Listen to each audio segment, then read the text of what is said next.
Hey everybody, my name's Alex, and this is Bento Radio. Now, before we get started, just a couple things right off the bat. First, if you really like the show, be sure to subscribe to it wherever you're getting that show, whether that be on your favorite podcast app of choice, or if you're watching it on YouTube right now, you can scroll down to under the video and hit the subscribe button and the bell so when it comes out every week. But in case you're wondering, it usually comes out around 7 p.m. Eastern Standard Time everywhere. And if you really love the show, be sure to like the video and, of course, leave a 5-star review if your favorite podcast app allows you to do so. It really helps the show. And if you absolutely can't get enough, be sure to go on over to this show's website, bento-box.ghost.io. It's got entries for a bunch of the episodes. I'm not quite up to date because, as I keep saying every week, I am but one man and only capable of so much. But it also has some articles I've written about anime as a larger thing, as more of when I write essays, I try and write stuff that encompasses multiple shows instead of just being about one show, because that's what this forum has always been for me, because this is where I can really drill down and focus on one show, or mostly one show, in an episode. But if I'm going to write an essay, I want to do it more about the medium and what it has to say across a bunch of shows about one subject. I've done an essay about money, anime's attitude towards money, and that's probably the most recent one I've done. I've done at least 2 more on there, but definitely go check that stuff out. That site again is bento-box.io.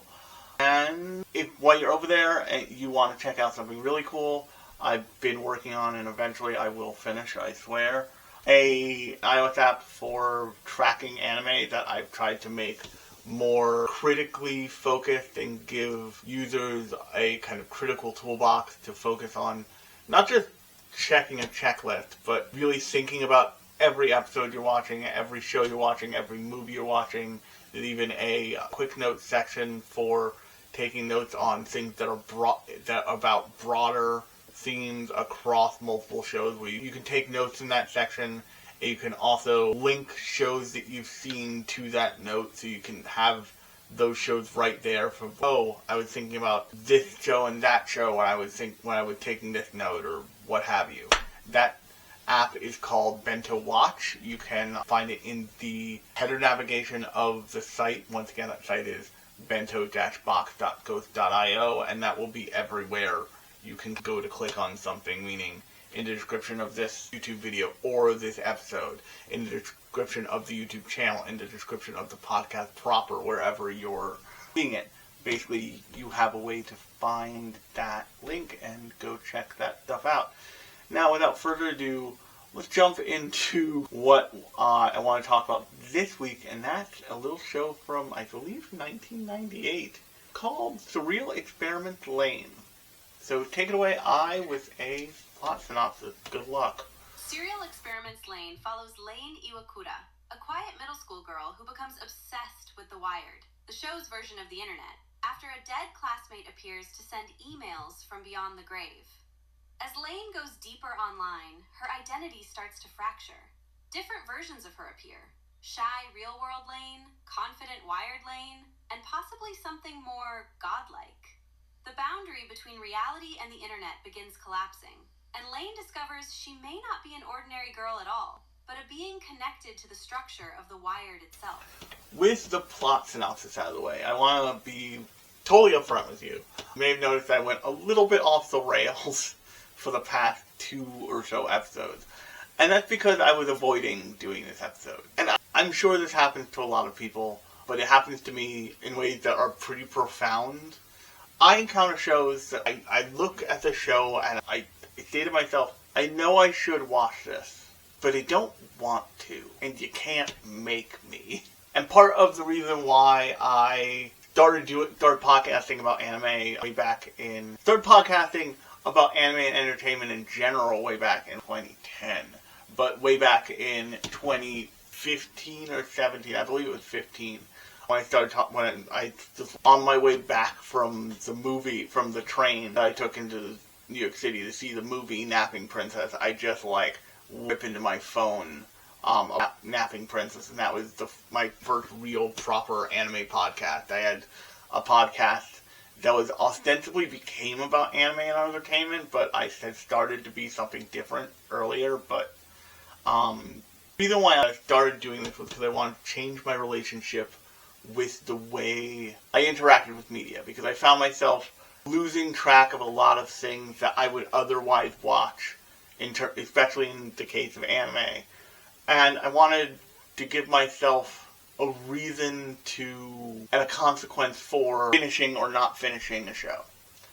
And I first started this kind of a bank of around 400 shows and movies and specials that I had seen, and in my mind, was a good number of just stuff to have consumed, to kind of doing this for as long as I would ever need or want to, and not worry about ever having to force myself to anything in a extreme way that I wasn't willing to. At that time, I wanted to focus on shows that I had seen the entirety of at least once. I've since softened on that a little bit because I want to talk about things that are running shonen, or things that maybe are doing something in the middle there that I want to touch on. Or very often what will happen now is I like to watch things dubbed because I just don't want to read my television shows, and I know people will scream at me about that, but I don't care. It's just easier for me. And with the advent of simuldubbing, and for Crunchyroll and High Dive and some other stuff, you can totally do that. If you want to watch a premiere anime now on Crunchyroll, take Witch Hat Atelier. You can watch it day and date in English. That is changed with I'm totally blanking. What's the other show?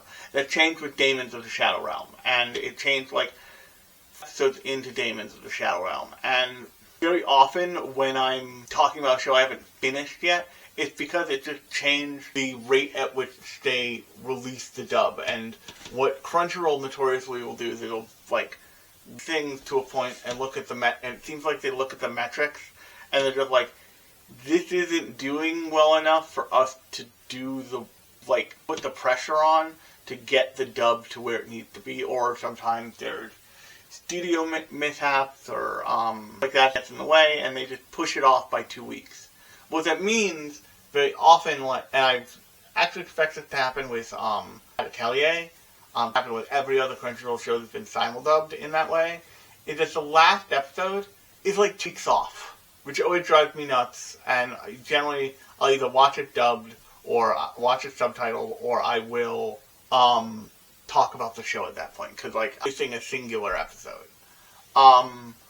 Yes, that's super consequential, but it's not consequential in talking about the show as a whole.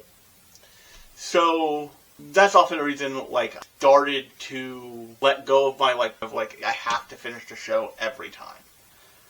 Another reason I found was because there are just some shows that make me personally uncomfortable. Actually, I've finished the show multiple times, which says something about the quality of the show, I guess. But a perfect example is a show that is very popular called Tanya the Evil. That's essentially a show about a blonde female Nazi. And me being the disabled person that I am, a very Jewish last name, everything in that show makes me deeply nervous, for a bunch of reasons. At a point, I promise. Kind of glorification of that time period and the kind of that time period, and also knowing what I know about basically every other Axis power with the exception of Germany, and the way they've done the work to correct the kind of pride in that time period, just makes me real nervous to watch anything that has to do with World War II and the Axis powers out of any of the Axis powers except for Germany. Maybe including Germany. Who knows? But I have a friend actually play D&D ostensibly with his friend once or twice, once a week or once every 2 weeks. But he looked at me one time when we were in high school, and he just fully said, "Alex, what's with Japan and the Nazis?" I was like, they do the work to fix any of it? like do the work of being like, hey, this is terrible. Like, this can never have been us, it should never be us again. They never did that course correction. So, like, it's been allowed to exist in the culture just not uncontextualized, but unexamined in a real way. And you just get people who do things like, and I think that at the time that brought this up was, in a lot of anime, like, you see the uniform, as like a thing, and like it to an outside uninformed eye, you're like, what's here? And that's really it. It's left fully alone in many other countries outside of Germany. Like, Germany did work of like, bad guys, we can never be the bad guys in that way ever again. And there's like very like speech law and political law that in Germany that are meant to kind of, to whatever extent they can. And it's always alarmingly like, they're maybe slowly slipping in Germany, and everybody gets real worried. But that's an example of a show that, like, made me nervous to watch it, and, like, you have to get over the hump for me pretty quickly. But kind of opposite vein, Serial Experiments Lain has always, like, I never existed in a time where I couldn't watch this show. Especially an anime fan. I've never been an anime fan at a time when Serial Experiments Lain was not around. And it's always had a kind of status. But I've never wanted to watch it because I've known what it's been about. And I've never wanted to put myself through that. So, to give another example of this. One of my favorite mecha shows of all time is Eureka 7. But because of the, like, emotional of that show, there's periods of time when I'm just in a mental headspace to do a rewatch of Eureka 7, because in the middle of Eureka 7, everything gets real sad, and, like, it'll take me with it. In a way that, like, I'll be okay at the end, but, like, I'd be okay for that middle portion, and, like, that, I want to do that to myself. And I kind of sense that thing in Serial Experiments Lain, and part of it is because of the subject matter of that it's focused on. It's focused on the earliest concept of what the internet is. And if you're, by the way, spoilers for all of Serial Experiments Lain. Like, it's all in my head, I'm going to talk about all of it. Just full spoilers at this point. And it's focused on what it means for people to really wrap their heads around what the internet is, and the consequences of it, and the, like, split of it. And it's in, like, a very Simpsons way, but in, like, a more condensed Simpsons way. It's credited with seeing where the internet would go eventually. And watching it even now is very disturbing, because it sees a lot of the consequences of what the internet and, like, the apps that came out of the internet and social media is continuing to do and has already done to us collectively across the board. And there's this frustration I have with modern technology. I got a new phone, because I just got a new phone, like, it's well past time. But I find myself less and less, and I'm going to keep it around for the demonstration, I find myself less enchanted with technology. And, like, I'm a day one subscriber to The Verge's subscription. I have followed The Verge since when they were doing, since Josh Topolsky used to do the lead out for every podcast, and used to wish you a horrible time, where robot dogs would chase down and kill your family. And these horrible soliloquies he would leave at the end of every episode. So, like, and for all intents and purposes, a very technologically aware person. But over time, I've become less enamored with the phone releases, everything, all of it. It matters less to me. I was trying to figure out why that was. To do that, I'm going to take my phone out of my case here for a second, which I haven't done since I put it in the case, since I got it home 3 weeks ago. So it's going to take me a little bit, because I'm not super... From my first iPhone to the last iPhone I had, which was the iPhone 12, you could more or less get a black phone. Even the iPhone 12, the dark blue color was pretty close to black, and the case covered most of it, so you never really knew what color your phone was if you put a case on it. You would just be like, oh, it's the color of the case, whatever. And in addition, and you can see this phone is a significantly lighter blue. That's one thing. And then the other thing that struck me is, by default, the phone never turns off. And if you want to turn your iPhone off now, you have to go into the settings and click into a secondary menu, scroll to the bottom, and then it has a shutdown option that you can click, and it even asks if you're sure. I find that very interesting, because what used to be a utilitarian device that didn't insist upon itself is now finding ways to insist upon itself. It just is. And that bothered me on one level, just because I'm not... No speakable content could be found. See? It insists upon itself. It bothered me on multiple levels. First, it bothered me on the level that I, as a disabled person, and as a childhood cancer survivor, the 2-time childhood cancer survivor, that's right, I went 2 rounds in the ring with brain cancer and came out alive, go figure, I have benefited immensely from the advancement of technology and what it means for that to be a real deal thing. To give you a perfect example, my first brain surgery was done by hand.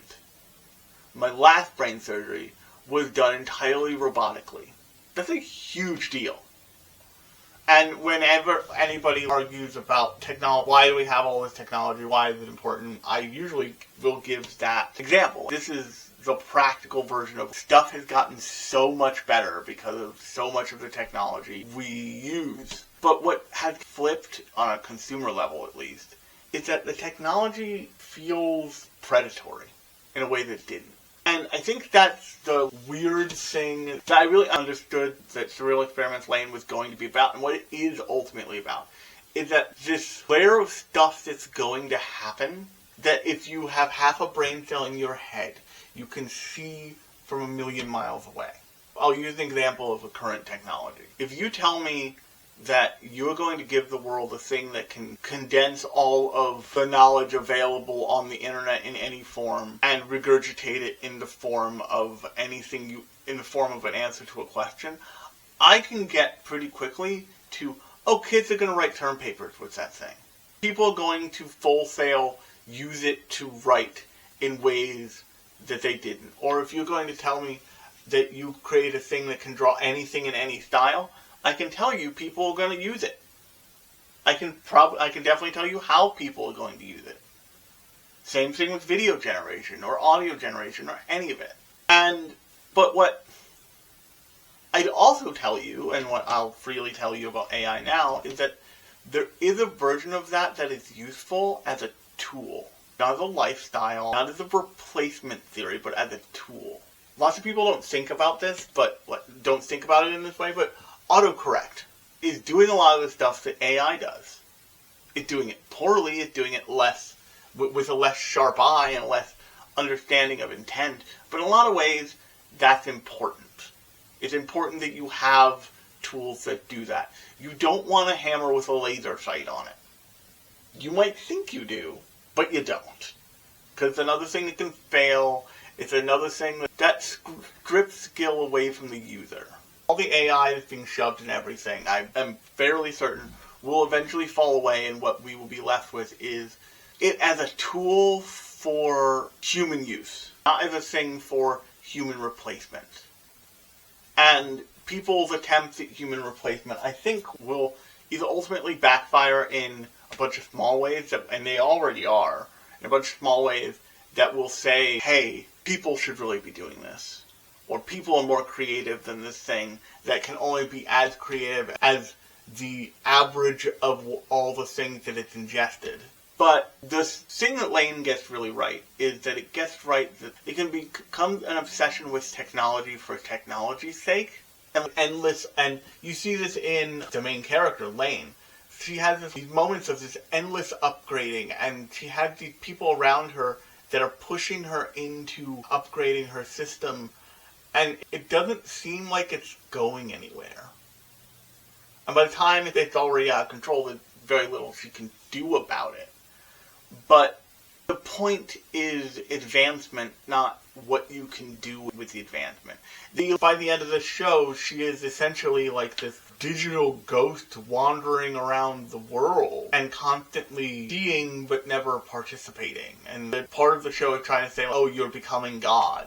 But no, you're becoming a bystander. You're basically choosing to overload yourself to and checking out of reality. And increasingly in the show, everybody in the show has almost everybody in the show, with the exception of, at least on screen, her mother and her older sister, have these intense and meaningful connections to the wired on some level, meaning the internet. They have these intense, meaningful connections and interactions with the internet.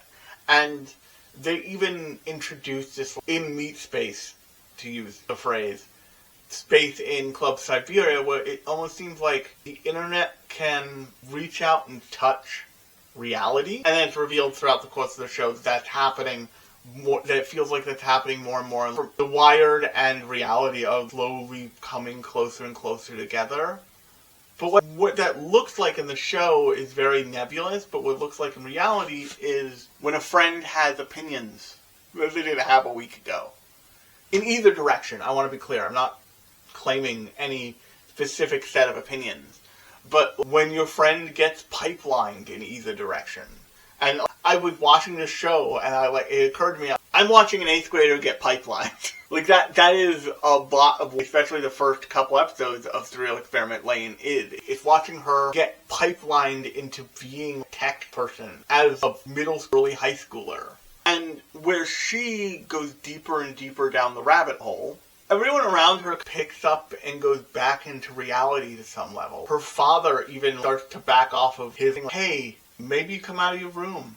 Maybe you hang out in real life. Maybe those two things, maybe the wired and reality are not the same. And he even says, you understand what I'm telling you. And she responds to him with, no, you're wrong. And if that no, you're wrong moment doesn't sound incredibly familiar to anybody in the year 2026, I've lived a charmed life. I wish I had your life. So much of our modern internet is what the wired is described as. It is suffering from what the wired is described as its worst, in its worst, in Serial Experiments Lain.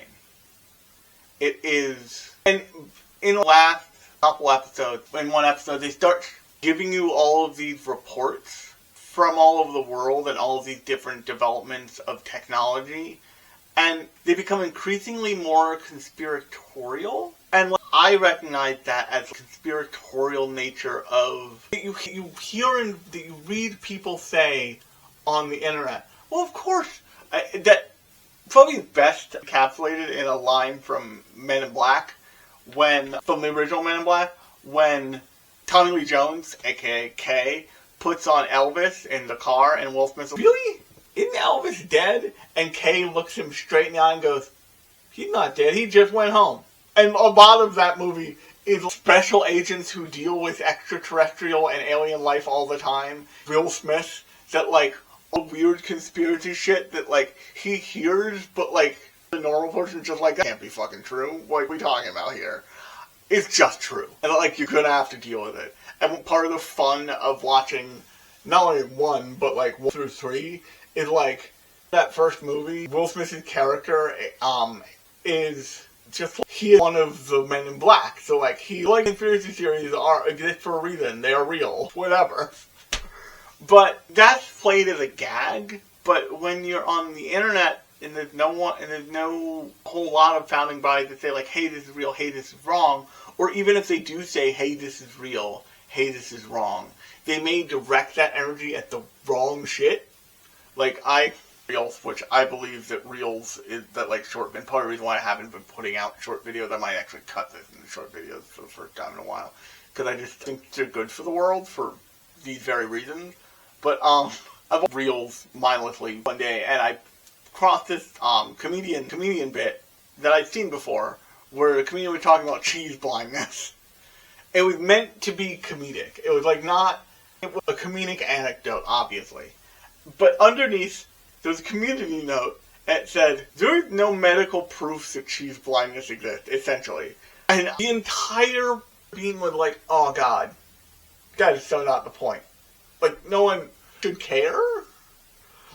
To laugh at this and move on. It's not claiming medical perfection here. He's telling an anecdote that could be totally insane and a lie. Who knows? Who cares? It's funny. Like, come on. But, like, that note isn't left by an expert. More than likely. It's not left by a doctor. It's left by somebody who's citing stuff that they found. And, like, this that people forget about the internet. And the thing that, like, is explained throughout the show is that you're experiencing an intensely personal version of the internet. You're not experiencing, like, the ones and zeros. You're experiencing, like, your little bubble. And that means the internet's not getting all of it. And so much of what you saw Lain experience in gradual breakdown and psychotic break throughout the show is her not being prepared for the ways that such a, like, immediate to the internet would prey on her in a way that was intentional, but is now just part of what happens. Like, you go out, you buy something on Amazon, and you get 900 ads for different variants of the same thing. Or, even worse, if you look at something sideways for 5 more seconds than you should, all of a sudden all the ads are everywhere. And what the intent for that was ads that help connect products with people who are looking to buy them. What that reality, because the gap between actual human experience and actual technical ability to approach that human experience is wide enough, is that they're just taking the data they can get. And the data they can get is not inside your head, although it does feel like that sometimes. Like, people feel like, and there's been studies that have proven that, like, they can do this, they just super don't and super aren't allowed to. And I actually brought one up. I brought an anecdote from a bunch of years back up at work. But they're not listening to you.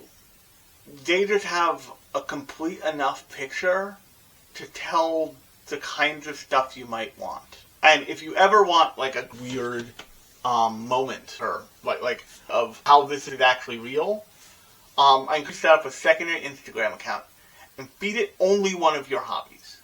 Don't feed it anything else. Don't get, like, your stuff. Like, keep all that stuff in a separate account. But, like, I'm account recently for photography, and the only thing I've fed this thing is I post photos on there, and I talk about photography on this Instagram account.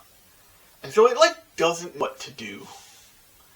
It's giving me all of the camera gear, all of the video gear, all of the, like, photography 2 videos it can possibly find.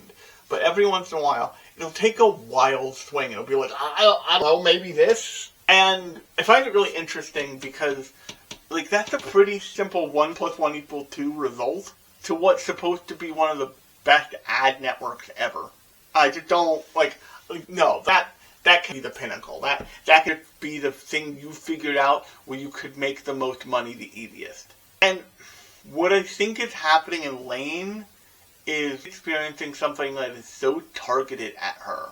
And she's so rapidly going down the spiral and being pulled down the spiral by outside people who are, like, projecting her in a real way. Which all the time in the internet for as long as any of us have really been interacting with it. Anybody my age, certainly. It kind of breaks her ultimately. And kind of what it's Rumored, I forget what episode number it is, but the episode called Rumored. That captures the way that, like, the mill now functions inside of an infinitely contact list of people who you can reach out to and you can touch. And stuff is already a pain in the ass when it's, like, a scale thing. So, for example, in college, I was a really laid-back, easygoing guy. No one had ever accused me of being violent to another person where that other person didn't start the fight. Like, I'm just not someone who's going to go out and pick a fight with people. If you want to pick a fight with me, welcome to the box. I'm not in here with you, you're in here with me, and it's your problem now. But I'm not, like, a violent or abusive person.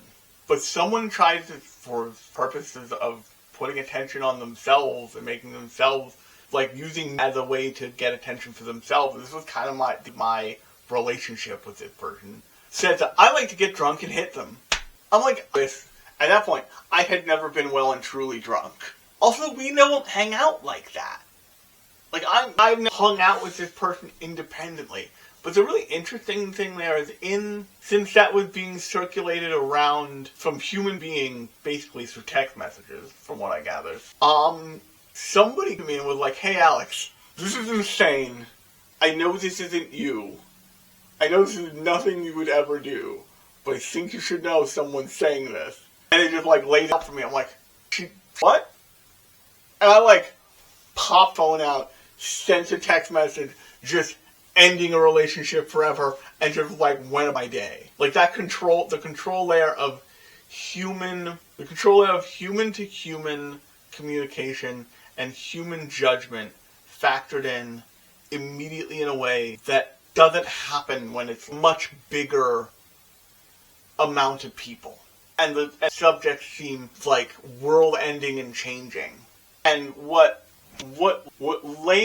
Serial Experiments Lain's treatment of The Wire predicts is it predicts the kind of everything's available to everyone, therefore everything can be true and nothing is true. And everyone has a motive and nobody really knows what that motive is. Everybody wants popularity and existence, but nobody gets it.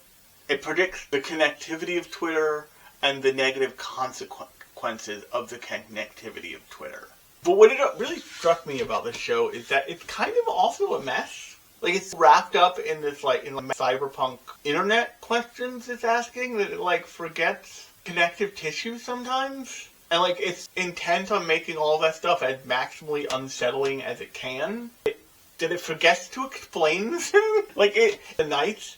And then it, like, forgot to explain the nights. Hold up a minute. Let's do that real quick. And get back to it. And, like, it's meant to be confusing for Lain, the main character, but it, like, doesn't gut feeling as that was the way of, like, it originally way to make it feel truly unsettling what was happening as a result of the collectiveness of the internet that is this big, vast, open thing where hate forms can exist alongside the Neopets website. The Bo Burnham song, Welcome to the Internet, is like perfect encapsulation of just like, you can groom a child or you can find pictures of all the Power Rangers banging each other. It's this infinite bubbling cauldron of just all this stuff. And so it becomes siloed to give it even any kind of context for people. But in doing that, it allows people to pick and choose their silos and silo themselves in some really harmful places. I started to say earlier that all of the other characters around Lain pick up and move along with their lives. But the thing that's true about Lain is the thing that's become increasingly true about all of us, is Lain is this intensely lonely person who did not have the light. And I believe that in the beginning, Lain's father was also this intensely lonely person. And it makes sense that Lain's father is the one who comes and visits her all the time when she becomes basically a construct. But I said spoilers, so don't at me on that one. But you see all of Lain's friends come back up from the Wired, and they're excited about the Wired because it connects them to the world, and it gives them, so it expands their real-world social scene, and they gain access to Siberia, the club Siberia, as a result of being involved with the Wired. Finding a Groupon to do a thing with a bunch of friends, basically. It's exactly like that. But Lain, because she had no connections to start, it was very easy for her to convince herself that connections she was making on the Wired and the stuff she was reading on the Wired was her connection to the outside world. It was very easy for her to contextualize the internet the same way most people contextualize the real world.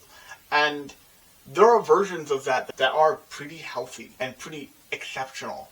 There are people with incredible autoimmune diseases for whom, and actually Iron Mouse, the famous VTuber, is one of these people in reality. She has an autoimmune disease that means that it severely limits the way she can interact with the real world. So her VTuber avatar and YouTube have become a way where she can be out in the world, and you see all the people around her, T-Dog VA, Connor, and the whole Trash Taste crew, along with other people, just being like this is the way she gets to do all this. So we are going to fully embrace the telepresence robot iPad on a stick thing that she's got going, because this is a lifeline for her in a way that we can never and should never put down. But if it's not a lifeline for you, and it's very clear when it is and it isn't, the best the internet can offer you, I'm not saying, the best the internet can offer you is giving you an easy way to get to other people. And I'm not talking about dating apps are something I think is awful about the internet. I think that, and they touch on this a lot in Lain, especially in the Rumors episode, especially starting at the Rumors episode, is that the internet and apps that float on top of it at this point, that a lot of the way all of us use the internet, are mediation devices between us and other people. When you're talking to somebody on Twitter, when you're talking to somebody on Facebook, when you're talking even somebody in your text messages, you are talking to that real person. That is totally true. But you're not talking in the way that you would normally. If you are in a room with another person and somebody says something to you and you don't say something back, and this is what people really find unnerving about the Gen Z stare, you made the choice not to say something back. You made the choice not to respond.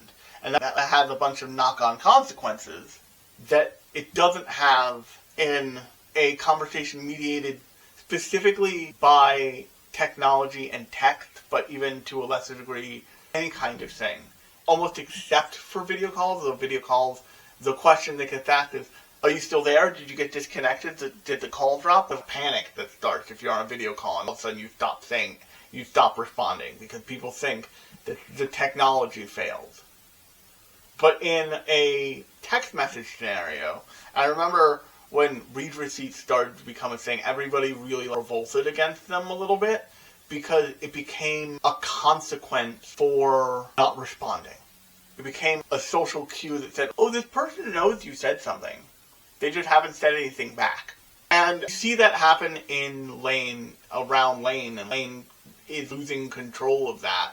And I think it says something about, and I know I'm biased because I'm physically disabled, and for me, I've told all my friends 900 times, and lots of them still don't get it. I called a friend on it, I straight up called them ableist. If you text me and I call you back, it's because you asked the question that needed an answer, or I felt needed an answer, and I'm doing something with my one good hand. I physically can't just pull out my phone with my free hand, because if I'm doing something, I can't and shouldn't actually, place whatever I'm doing completely on hold to just talk to you. Because you, by texting, aren't doing that for me, but you're assuming that the same way you can respond to urgency is the same way I can. And that's incredibly flattening and ableist in a way that personally people would never be. Because personally, if you were doing that to another person in the room, the real physical consequence, even if it is, what the fuck? Even if it is just a layer. In the worst case scenario, I think everybody should get... I'm of the increasing opinion of two very specific weird things. Everybody should be made to experience, in a 4D chair with a VR headset, a life-ending car crash. A simulation of a life-ending car crash. I think it would make a lot of people better drivers. And I also think that at least once in your life, if you say something genuinely stupid, you might need to get hit. You might need a sharp and violent physical consequence to, I don't know, the first time, or if you ever use the N-word as a white person. And generally, that's the one that's generally acceptable. If you are a white person and you say the N-word out loud in public, in the presence of black people, basically every other person will be like, well, he chose his path, we're going to back away and we're going to see how this goes. We're just going to see how this goes. And slurs are exception of the thing that proves that rule. I remember in middle school, actually all the way up through high school, there was a kid in our school who used all the slurs. When I say used all the slurs, it was the ones you don't think about because you're like, we haven't used those since the 1920s. And it was so unsettling that people were like, I can't hang out with that guy. And it was always straight as an arrow, cis white guys were like, I can't hang out with him. It's uncomfortable. It's uncomfortable. It makes me feel racist. And whether they really were or realized they were in any way or not was not the point. It was just like, the point we all decided the social norm was that we were not going to do this, and he's still doing it. Only he's our age. So like, this is a learned thing that's not being stopped. That's upsetting. But in that rumors episode, you see very clearly the consequences of the rumor mill in The Wired in text verse in the internet bubbling up constantly and you see the fake Lane, the duplicate of Lane, being very cruel to real Lane's friend. And being very openly and viciously cruel to real Lane's friend. And it feels... But Alice, the friend in question, can't separate the two. She may know in her head that this one isn't the real one, but she can't separate them. And it really bothered her. And it's part of what informs Lane to over her own guilt, to remove herself not just from Alice's life, but from the world's collective memory. And it is everything that Serial Experiments Lain is everything that everybody will ever tell you it probably is. Where people are getting all of the readings they're doing of this show. I can also see people coming away from this being like, that thing was a hot mess. But I think it gets it. I think this show is probably one of the shows that I've watched that best understands the internet. And the internet's core value, but also the internet's core vector of harm. And how it can take things so out of context and blow them so out of proportion and give people the space to change and be something they're not. But also cause people to forget that it's over here and reality is over here. And if the two are bleeding into each other, to some extent, you're letting that happen. If you have some core beliefs that you follow and support online, and you have known somebody for a long time, and you know that they are the person they are, and you know that you and them are simpatico on all the things. You and them want peace on earth and all this stuff. And the stuff you're seeing there causes you to react negatively to something that person does or says that was not like, that they weren't baiting you, they weren't trying to be intentional, they weren't trying to be cruel or targeting or trigger you or whatever terminology you want to use. Then you might want to examine your relationship to what you're consuming, to your involvement, to the level of trust you have with the thing that's not real. It's a thing that is essentially an information fire hose that exists just to give you more and more and more and more constantly, as opposed to a real relationship that you have with a real person whose heart beats in their chest and who is definitionally imperfect. No one's perfect, or if you believe you are fundamentally right about things, I can guarantee you're not perfect. I can guarantee you're not completely and totally right about everything. You may believe you are. You may think that you are absolutely correct about name the most serious thing you can think. And I can just tell you you're not. I forget what the quote comes from. But there's a quote I love, and it's not, and it's going to sound complicated at first, but I'll explain it. And this is probably where I'm going to leave it. It's not the things that we don't know that get us in trouble. That get us in the most trouble. It's the things we know just ain't so. And what that's essentially saying is, it's not always your ignorance that gets you. It's not really your ignorance that will nail you in a real meaningful way. It's the things you are absolutely convinced of that will always just hit you like a sack of bricks when it proves that that's wrong somehow. So, a perfect example is a phrase from the friend I just called ableist. He called me, to be fair. He called me. And I went to call him back. I got his message machine. Message machine wasn't set up. It just wasn't set up. So now, as a disabled person, I have to text him. I have to use my one good hand and do nothing else but respond to him. Now, and then but I was like, oh, but I didn't do that. I just went back to whatever I was doing. If I called him, I couldn't leave a message, he'll see that I called him, whatever. And he called me back, and I'm like, hey, bud, your message machine isn't set up. He's like, well, I've never set it up because I'm a millennial, and I just assume that if somebody wants to talk to me, they'll text me. I just straight up paused. How very ableist of you.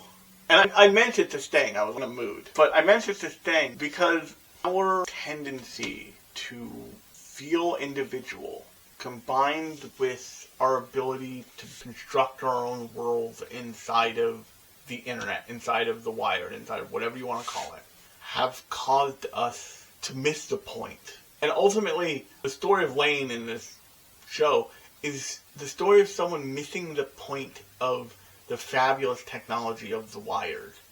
The point of the technology of the wired is not to become these elevated digital beings. That's a knock-on consequence of people dumping too much meaning into exactly what her father says a little later on in the show. He says, don't forget, the wired is just a new way to communicate. And what he's revealing there is that his mania at the beginning of the show, because you see this character and you see him drift away from this mania as his daughter drifts into it.